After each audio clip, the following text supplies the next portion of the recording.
Well, I want to take a moment and look at the crowd. Because in Delhi, for a book event, if you need more than 10 people, you should line your invite and say a Bollywood star is coming. So this is fantastic.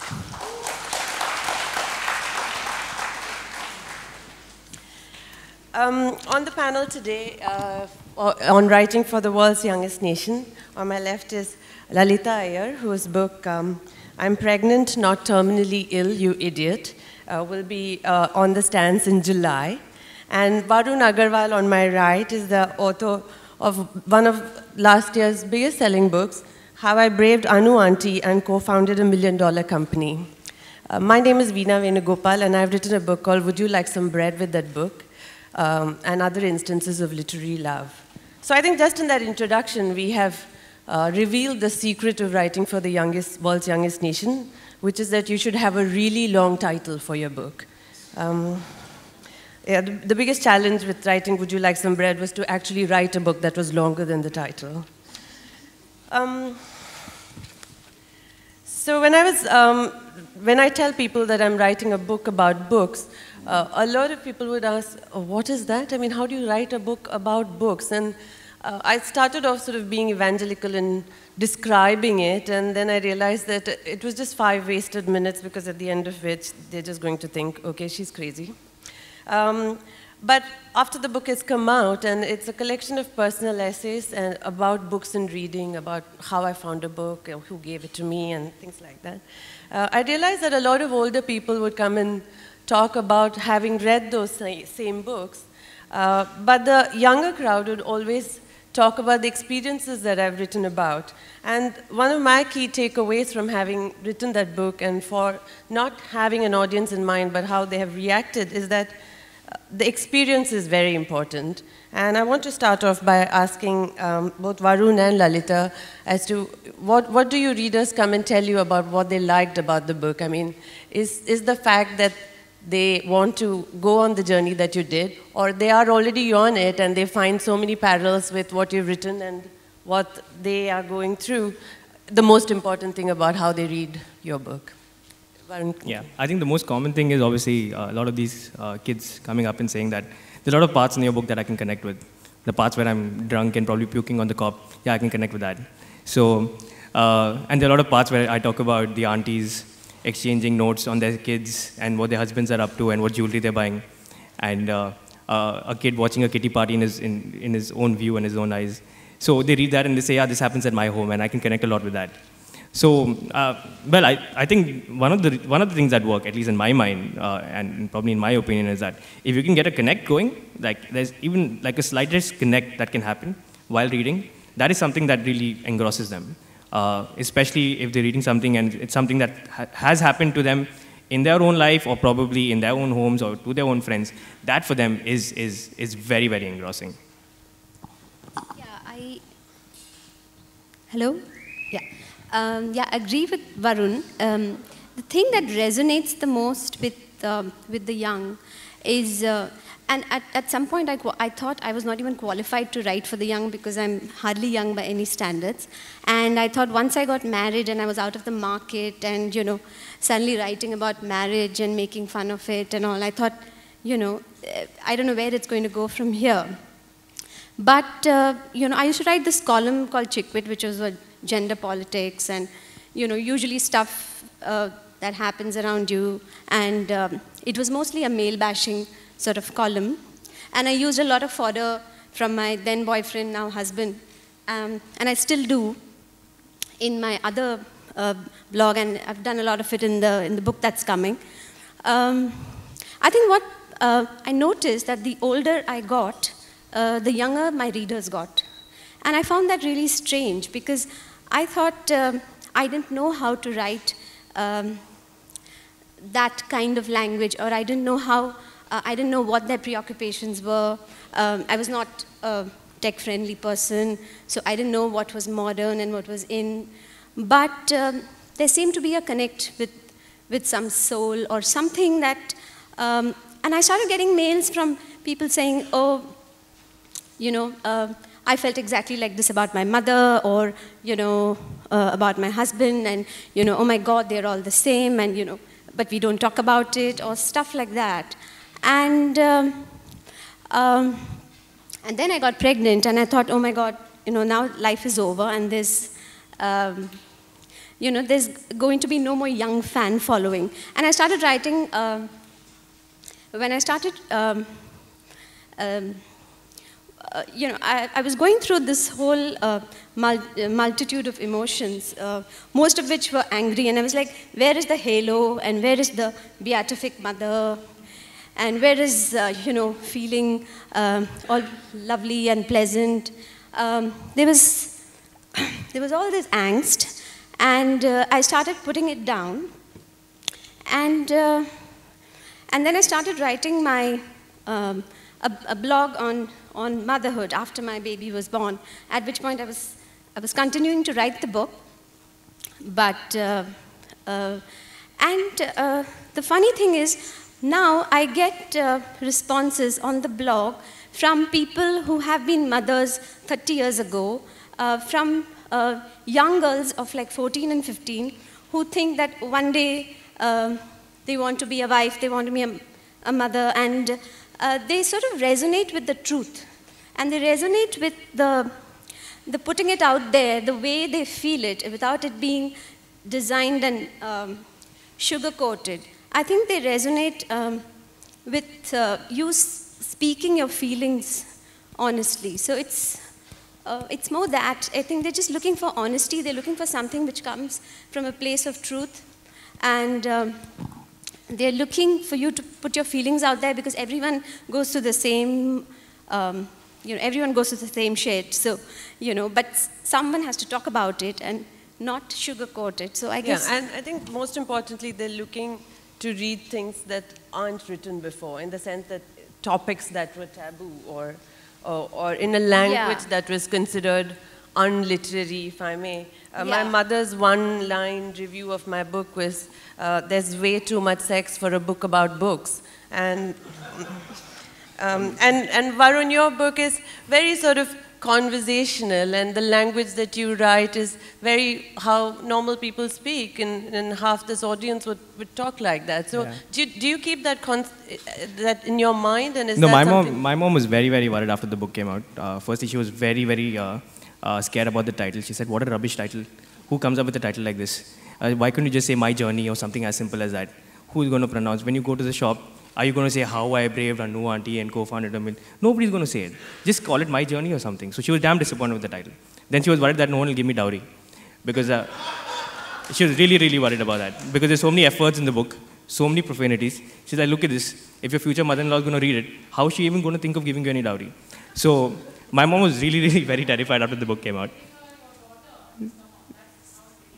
So, yeah, I know. But then she was already thinking of the future. And then obviously there was Anu Auntie. Now, the book is basically about how we started our company, and how Anu Auntie is that one faction of society that always prevents you from doing that. You know that one auntie who calls up your mom, so how's Varun doing? How is his studies? You know, my son got 95%. How much did he get? So, Anu Auntie is that. And Anu Auntie is always probably taking more interest in my life than her own son's. And she's like, oh, Varun is doing engineering. He hasn't gotten a job yet. Don't worry, I'll help him find a job. I don't want a job. I want to do what I want to do. But Anu Auntie is always there. And since now, it's quite strange. So I've actually studied this whole auntie mechanism, right? I've actually studied this. It's an art. So all of this stems from the kitty parties, right? Now in the kitty party, there's an unsaid leader, right? That one auntie becomes the leader of the kitty party. So that one auntie then becomes the stronghold and the strong point for the advice to all the other minion aunties, the minions. Sadly, my mom was one of the minions because she didn't always speak out. And Anu Auntie was the leader, so she would always call Anu Auntie. Anu, what do I do? Yeah, this son, he's gone out of my hands. You need to come and advise him. And obviously, Anu Auntie is always ready for that, always coming in. And so the book is about how she used to advise me that, son, engineering is the way, MBA is the way. You need to become an MBA, you need to get a job. You need to get a job in the US. You need to marry a homely, comely girl, settle down. And the book is about how I tried to run away from all of that, which is why it's called How I Braved Anu Auntie. So when I wrote the book, obviously the first person I gave the manuscript to was Anu Auntie. And I mean, she would sue me So I said, Auntie, this is what I've written. It's a little bit negative about you. But so she was like, she didn't read the book. She said, oh, my name is on the cover, okay. Will they make a movie out of it? I was like, yes, Auntie. A lot of production companies are interested. Will they let Kajol play me? I was like, yeah, Auntie. I mean, if we push, we can get the actor we want. Madhuri? I was like, Auntie, it really depends. I mean, whoever you want. And then she was like, okay, yeah, it's okay. Whatever you've written doesn't matter now. Anyway, you've written it. Now you can go publish it. So that's how the book thing happened. So what are we dealing with when we're talking about writing for the young? I mean, I did not set out to write my book for the young. I did not know who was going to read the book because it seems like such a geeky thing to write about other books, and probably also a little lazy thing because large chunks of my book are quoting from other people's books. And I thought if 100 people buy this book, I'm very happy, and I made my dad promise me that he would buy at least 100 copies. So I did not start out thinking who I was writing who I was writing when I was writing the book, but I was very sort of careful about the length of my essays. I did not want them longer than 2,500 words. Not because I thought the young, nice reader out there would be bored, but I myself was bored when I was reading that. So is that what we're dealing with when you're writing for the young? Is it a question of attention span? And is it a question of sort of fighting those 3 other screens, which apparently is the average number of screens that a person looks at every day? Do you keep that in mind, Lalita, when you write? You know, the thing is,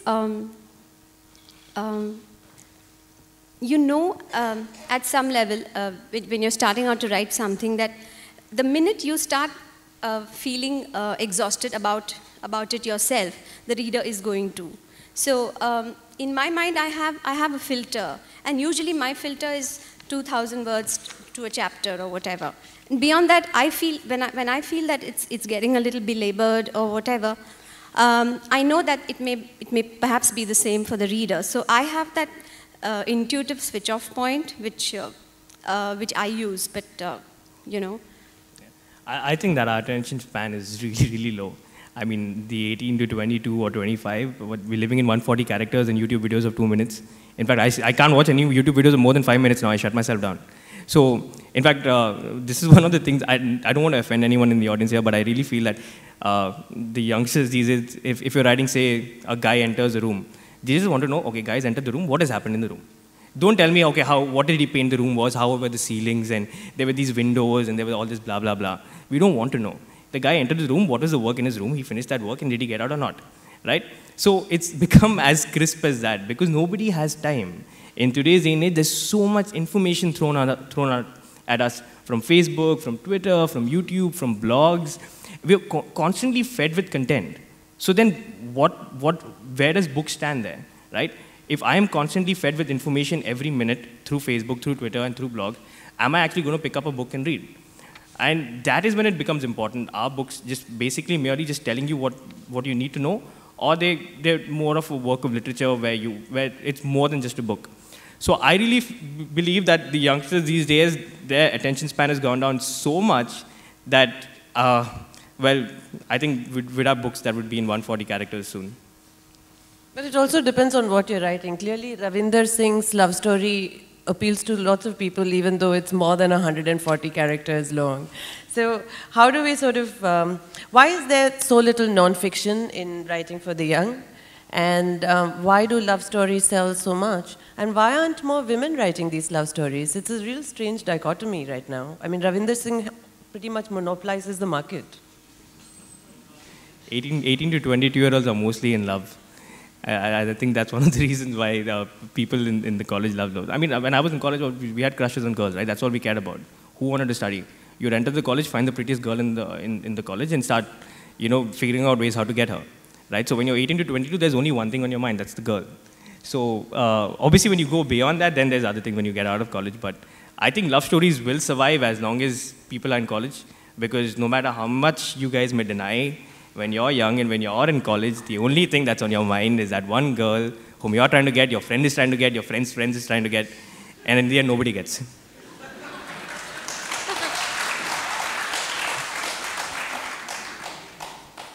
Lalita, is the form important? As in, when you blog, do you get a lot more young people writing than the book or your columns in the newspaper? You know, on a blog, it's just, I think it takes less, people are less intimidated to reply to a blog than to actually write back to a column, because that involves more procedure, finding out the email. And the thing is, usually it's in the moment that you feel like you want to write to this person. Now, if there is no email at the bottom of the piece, then you have to call up the newspaper or find out who wrote it, and by that time the moment is gone. With a blog, I think, you know, if you see something, and Facebook has made it even more easier, you just say like or you comment and you're there, everything is out there. So even the responses on the blog are definitely much more articulate, and people are much more open about their emotions when they write on a blog, even though they know that everybody else is going to read it. Maybe because of that, maybe they want, you know, their emotions also to be accessed by the rest. Whereas in a newspaper, I mean, if someone writes to me on my personal email, it'll only be me that will be reading it. So I think people also want to put their feelings out there, but they don't know how. And perhaps by replying to a post or something like this, they probably get access to their own emotions, which they have probably, you know, kept inside, but didn't know how to, you know. So I guess. So the form is not really important. The form, yeah, I guess in a blog you don't tend to edit that much. You are a little more free with your thoughts, and you know, so you sort of, it's more organic and it's more free flowing. So I guess the form becomes a little more conducive to maybe young readers, because, you know, they like things that are unedited, that are, you know, purer, or, you know, just easy to access. Whereas the more structured it gets, the more layers they have to peel to get into it, you know, perhaps with like a newspaper article or a feature or something like that.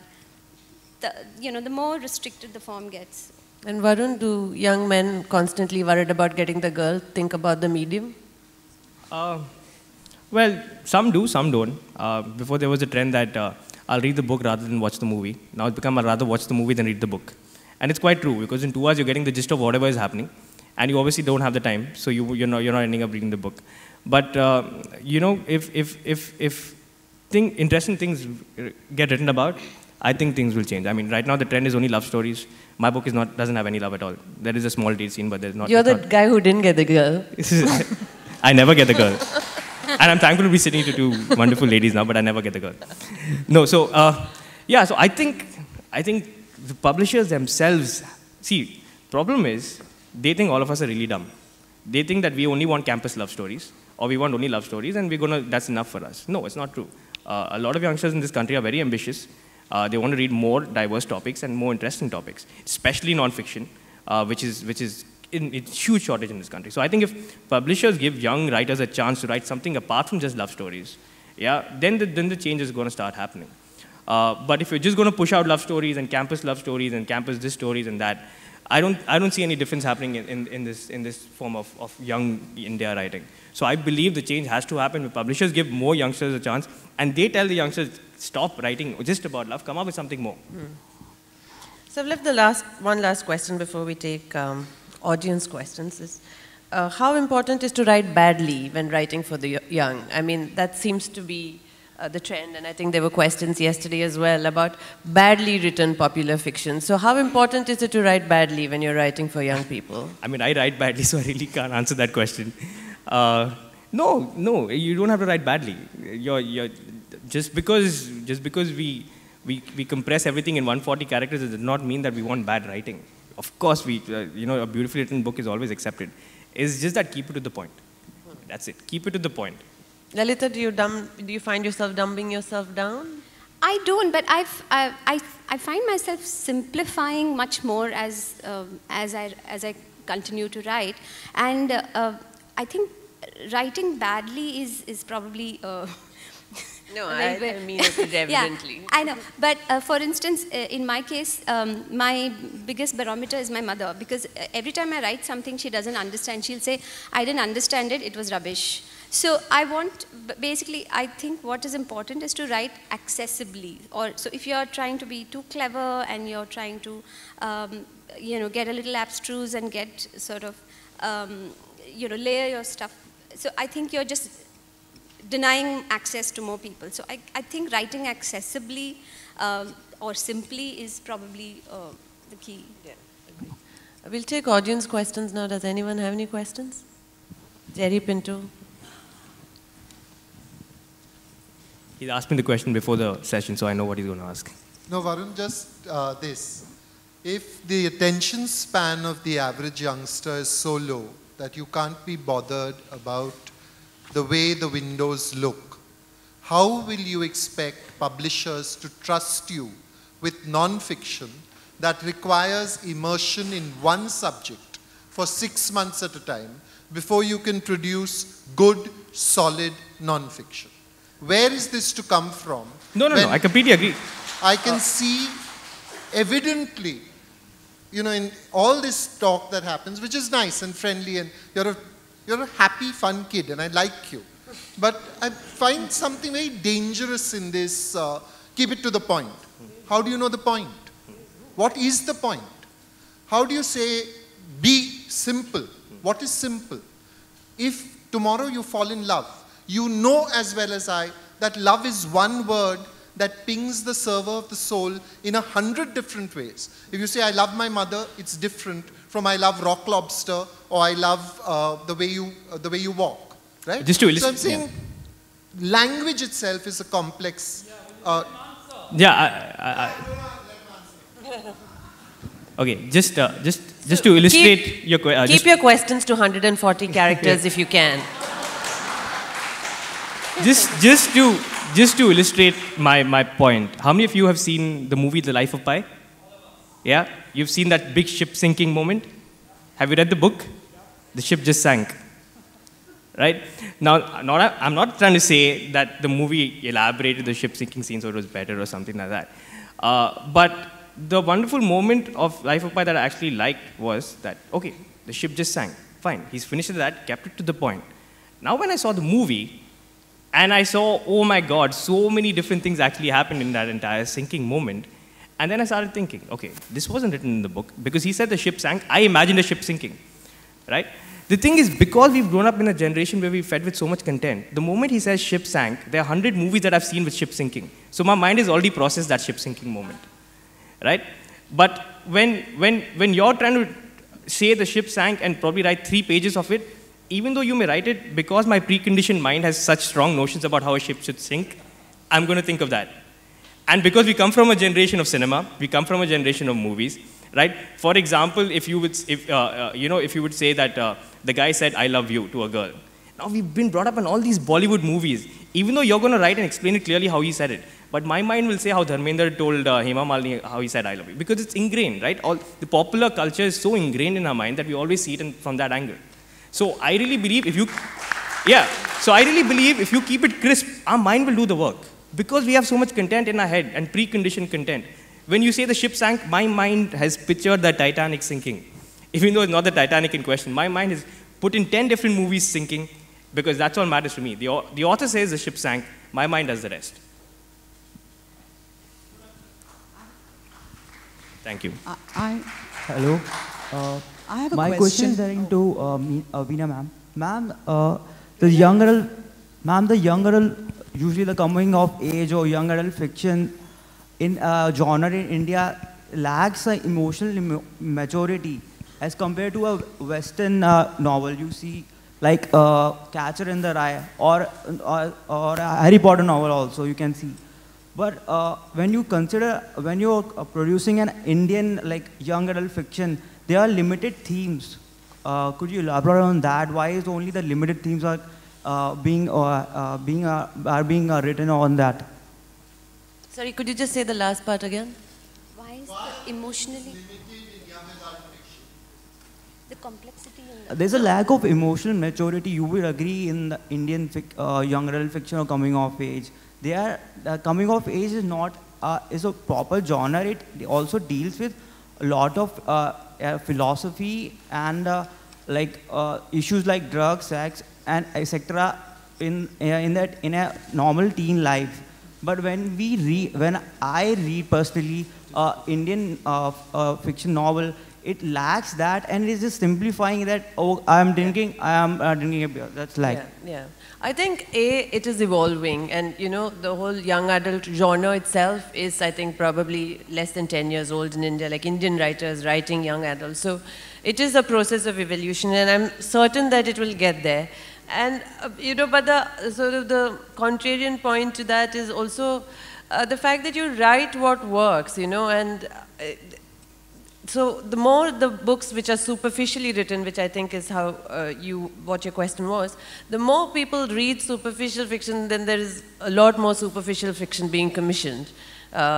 So it'll take time, but I'm sure it will get there. And then there will be like this one big book that surprises all of us, and then there will be 400 similar books, which are like that. So it's a matter of the market, it's a matter of how publishers think, and most importantly, it's what people read. I think, we tend to sort of look at this reader as this benign, non-person in this whole process. And when I was writing my book on writing, I realized that I am the most important person in this book, because I am the reader, not because I was writing the book.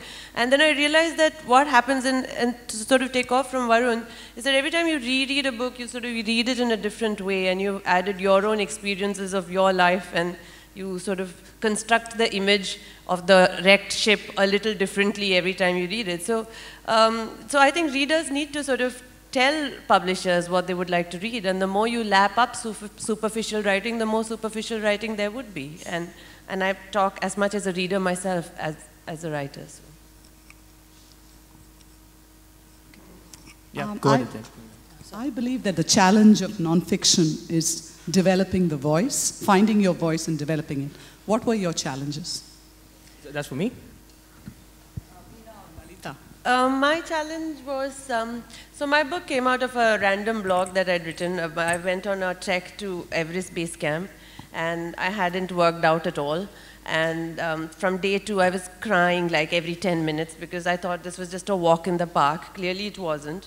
And by day 4, I knew that even if it was to walk back, I would have to walk 4 days. And I had this book with me, which was Joe Simpson's In the Wild. And in that he's lost his feet and he's crawling down this Andes, and he nearly dies and all of that. And I wrote a random blog about this, and this publisher called me and said, this is very interesting because no one writes about books as a character. And so for me the challenge was how much of I there was in the book. When I read the book now, I get tired of I, and I want to tell myself, shut up. So that was a challenge. And the other challenge was to keep the books that I was talking about accessible. I didn't want to write about Shakespeare and James Joyce and, and like literature that not a lot of people have read. So I wanted to keep it accessible to people and write about good books like To Kill a Mockingbird and others like that, but not make it too academic or heavy. So when in doubt, I talked about sex, and that was my balance. That always works for us. Sorry, there was a question there. I have the next question. This side. This side. Oh, okay. Yeah. So I do a radio book show, and I have a lot of young adults who come into the station to talk about the books they like. Now, when they talk about books they like, they hardly have Indian writing at all. It's always Harry Potter or Twilight or some author, but not from India. And young adult fiction in India, you say that youngsters don't have the attention span, but they're actually reading, but they're not reading stuff from India. Why is that? Of course, an Anu Auntie will possibly, sell among maybe 18 plus because it has a nice title, something like her book, wherein pregnancy, startling words probably strike a chord, but why is it that we don't have series like for the young adults from India? Why is it that it's not picked up yet? I think that, to get something out like that, you really need to create a very strong brand around it. If you look at the Harry Potter series or the Twilight series or most of the books of those sort, there's a huge marketing backup that supports these books. It's almost in your face. Even if you look at the Hunger Games and more books like that. So I think in India, first of all, that is lacking. To create an aura and a brand around a book, that's never been done. You never have a series of books where actually a brand has been created out of it and there is a movie series and all of that. But 50 Shades started just as an internet phenomenon. Why is it that it's not happening here? See, 50 Shades is certainly not something that a youngster would read. I mean, I'm not even getting to that age group. Oh, you should know. No, but I'm not. Read it. No, but I'm not. The only reason I'm talking about is that all these youngsters, obviously, they see Twilight on Facebook, on YouTube, and the news about the movies coming out, and all these youngsters have now started reading Life of Pi, not before the movie came out, right? So I think a lot has to do with popular culture and how they put it right in front of your face. First of all, our books hardly get marketed, right? And hardly they're in the shelves. But these guys not only put it in the shelves, but they put it straight on your face. Now, if you do that to any youngster, obviously he's going to get attracted and going to pick it up. So I think there the publishers have to step up and take that conscious effort that when it comes to the youth, marketing is the key, right? You got to present it well and you got to sell it to them. Otherwise, you're not going to have the time or the energy to pick that thing up. All right, possibly an appeal to everybody out there as publishers to market our books better, right? Put more money on the table.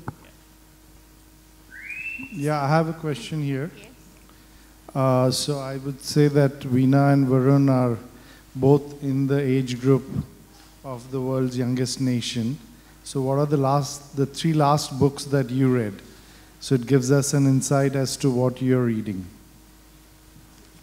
So I'm right now reading Nadeem Aslam, and I read Nora Ephron on the flight. So I don't really read books for the young. I'm older than I look. Varun, what about you? Well, currently, obviously, I'm reading Jerry's book because of his inspiration talk yesterday, and I just bought the Wildings and all the popular books of the thing. But yeah, I prefer reading more of non-fiction, more biographies, autobiographies, and stuff like that. Again, also, I wouldn't call myself a voracious reader. I probably read a book a week, and. Don't judge me, but I love William Dalrymple. So I recently finished his entire series of all the books that he's written. Sorry.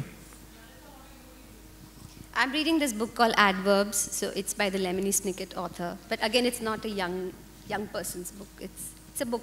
It's a fun book. Any other questions? This is a question for Varun. Yes. For me? Yes. Varun, you said there is so much content now in the youngsters' mind that they have little time for anything else. But I would like to remind you that content is an option.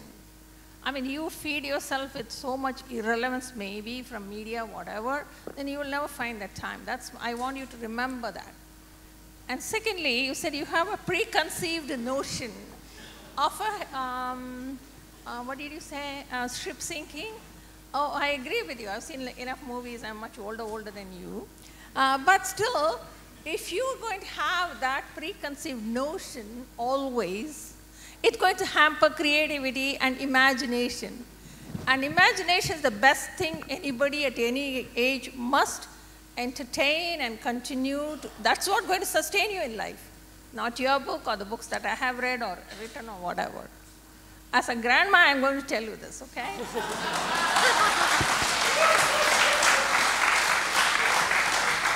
Yeah. I think Varun's next will be how the lady in a blue sari asked me a question and set me on a journey. Yeah, my mom will be really happy. Yeah, okay. There are a few youngsters out here, so I would... No, one sec. I'll just answer the lady's question. Yeah? Okay, how many of you are on Facebook all day? Or most of the time? All your youngsters, yeah? Practically all the time, right? On the phone or on the computer or anything, right? So you're on your news feed, and it's flooded with information, right? From the pages you like and things. So, ma'am, what I'm trying to say is that in today's day and age, you wouldn't believe it. It's not like we're searching for content. It's thrown at our face, right there. When you're on your Facebook page, on your news feed, on your Twitter, it's out there. It's coming right out there to you. And it's segregated content, it's filtered content. For example, if I like cinema, I would have liked 5 directors that I want to see movies about. I'm seeing that guy, how he's making the movie step by step, how he's putting sound in it. I think what your question was that, why should you restrict your imagination in the sense that... No, so that's what I'm coming to. So now all of this is really, filling our mind up, right? And beyond that is all this popular culture that we're consuming, the movies and blah, blah, blah. Now, I see a lot of things visually because I'm a big fan of cinema. And that was my whole point that, you know, when at times when I read the book, I tend to put in my own imagination from what the author has written. So if the author says, okay, he's done this, I try to put my own imagination. And whether it's for a good thing or a bad thing, that imagination comes from all the different kinds of popular culture I've consumed over the years. And this is not something that I'm speaking for myself. I think there are a lot of youngsters who read books and they imagine, they picture. Because they say, okay, you know what, he's written this, I'm picturing that. And I think it's our generation that has been exposed most to so much content than ever before. That, you know, we now have preconceived notions about certain things. I'm not saying it's good, but it's something that we brought up on now, and we can't help it. There was a question there. Yeah. Excuse me. Yeah, okay. Now, I think I kind of belong to your generation. You know, I'm not a granny. But I do very much agree with the point that the lady in the blue sari raised. Now, I kind of do not think that the reply or the response that you had given, Varun, to Pinto's question, see, if I'm going to have a preconceived notion which is fed by media, Facebook, Twitter, and movies and things like that, then what is the point of me taking a book in the first place? I'm not letting the author with his imagination, or I'm not giving the leeway at all to the author to give his inputs to, and take his inputs to my head. I'm restricting the whole thing and I'm stopping myself from being receptive. Then why would I take the book in the first place? So if everybody here thought like you, then we wouldn't have the session at the next, because there's no need. I agree. My point is, it does not answer the concern raised by Jerry. That's what my concern is. Firstly, this is my opinion. Okay, I'm not here speaking for the youth of India. I kept saying that you don't speak for the younger generation, because if no. So hear me out. You've made your point. So hear me out. Yeah. So see, firstly, it's not like three of us represent the youth of India. Not of right? course. We're speaking our own personal opinion, and this is my belief that the author just does 50% of the work. This is what Jerry said yesterday. He does 50% of the work, that is writing the book. The other 50% is the reader.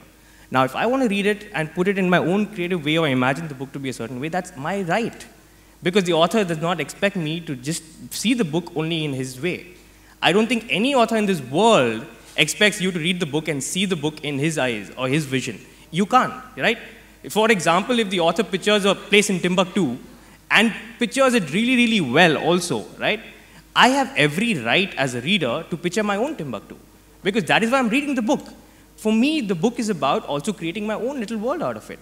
And if I create my own little world out of my own little imagination, right, then I'm just using him as an instrument to feed my little vision and as I'm moving along. So I really believe, this is my belief. Now, obviously, you don't have to put this as Young India's belief, but I believe the author does just 50% of the work. The other 50% is the reader's work. Great. We have only 2 more minutes, so can we take some other question? Hi, Varun. She has some. Yeah, take it. We'll take it outside. Varun, that's hi. Good. I mean, we are part of a generation where there's a lot of self-deprecating humor going around. Yeah, we are basically being people who are fooling around but still getting things done. A bit like Friends, probably in Hollywood or in the West. But this is a noticeable trend, probably which started off with Chetan Bhagat and which consequently translated into Rajkumar Hirani's film as well. But how do you see this phenomenon? As in, I'm sure your novel is quite structured on the same lines, as in your... Self-deprecating humor? Sorry? Can you repeat it? Can you rephrase your question? Okay. How do you see this phenomenon of people of our generation being happy-go-lucky and still getting things done? Well, we don't get things done all the time, but I find it a little difficult to answer that question. Are you asking where is it going, or how? Yes, where is it going? As in, we are generally we are a nation which focuses more on being very disciplined and very to the rules to get things done. But of late, this generation particularly, we are still looking at ways of how to do things differently and how. Oh yeah. But that's a good thing, isn't it? Yeah. I No, mean, that's what I'm asking. Where does it go in the future? No, I guess, you know, it's the age of overconsumption, and at some point we learn to live by elimination. I mean, you know, you can't consume everything, so soon you let go of the stuff that's not relevant, and then, you know, I guess you'll just it'll lead to a process of simplifying and really picking what you want. Because everything that's available is not everything that's desirable. And in my view, self-deprecating humor is the best thing that happened to this country. Yes, definitely, I agree with that. And I think happy-go-lucky is good, man. I mean, you don't need to study all the time. You need to go out with your friends also, have some fun, get drunk once in a while. So yeah, happy-go-lucky is all good. Cheers to that, Raja. So we'll take one last question and then we'll wrap. Is there one? Okay, great. So thank you very much. You've been lovely. Thanks. Thank you.